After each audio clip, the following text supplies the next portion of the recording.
अहमदाबाद हवाई अड्डे पर एक शांत सुबह का नजारा था।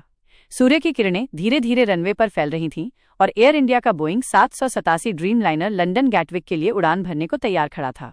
चारों ओर सामान्य चहल पहल थी। यात्री विमान में सवार हो रहे थे, कुछ मुस्कुरा रहे थे तो कुछ खिड़की वाली सीट के लिए उत्साहित थे। फ्लाइट अटेंडेंट यात्रियों का मुस्कुराकर स्वागत कर रही थीं और कुछ लोग अपने परिवारों से आखिरी बार फोन पर बात कर रहे थे। विमान ने धीरे धीरे रनवे पर गति पकड़नी शुरू की। इंजन की आवाज तेज होती गई और कुछ ही क्षणों में विमान आसमान में ऊपर उठ गया। नीचे की इमारतें छोटी दिखने लगीं और ऊपर एक साफ नीला आसमान फैला हुआ था। सभी को लगा कि ये एक सामान्य उड़ान होगी, लेकिन कुछ ही मिनटों में सब कुछ बदल गया।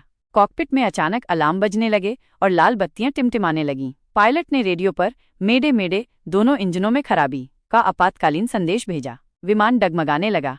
यात्रियों के चेहरों पर डर साफ झलक रहा था। कुछ ने अपनी सीट बेल्ट कस ली तो कुछ प्रार्थना करने लगे। विमान बेहद तेजी से नीचे की ओर गिर रहा था। अहमदाबाद के मेघानी नगर क्षेत्र में, जहां एक डॉक्टर्स हॉस्टल स्थित था, लोग अपनी रोजमर्रा की जिंदगी में व्यस्त थे। किसी को अंदाजा नहीं था कि आसमान से कोई अनहोनी होने वाली है। अचानक एक भयंकर धमाके के साथ विमान हॉस्टल की इमारत से टकरा गया। एक विशाल आग का गोला उठा और आसमान धुएं से भर गया। आसपास की खिड़कियां चकनाचूर हो गईं और लोग चीखते चिल्लाते भागने लगे। दमकल विभाग, एम्बुलेंस और एनडीआरएफ की टीम कुछ ही देर में मौके पर पहुंच गईं। चारों तरफ लपटें, चीखें और धुआं ही धुआं था। डॉक्टर, छात्र और आम नागरिक, कोई नहीं समझ पा रहा था कि ये क्या हो गया।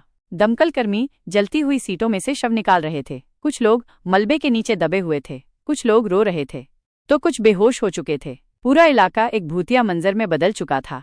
टीवी चैनलों पर 242 में से कोई नहीं बचा जैसी हेडलाइंस चलने लगीं। भारत और ब्रिटेन दोनों देशों के नेताओं ने इस दुखद घटना पर गहरा शोक व्यक्त किया। एयरपोर्ट पर उड़ानें रोक दी गईं और चारों तरफ मातम पसर गया। विमान के ब्लैक बॉक्स की खोज शुरू हुई। जांचकर्ताओं ने पाया कि टेक ऑफ के कुछ मिनटों बाद ही इंजन ऑयल प्रेशर गिर गया था, जिससे दोनों इंजनों ने काम करना बंद कर दिया। अब यह हादसा केवल तकनीकी खराबी नहीं, बल्कि बोइंग 787 की सुरक्षा पर भी सवाल बन गया था।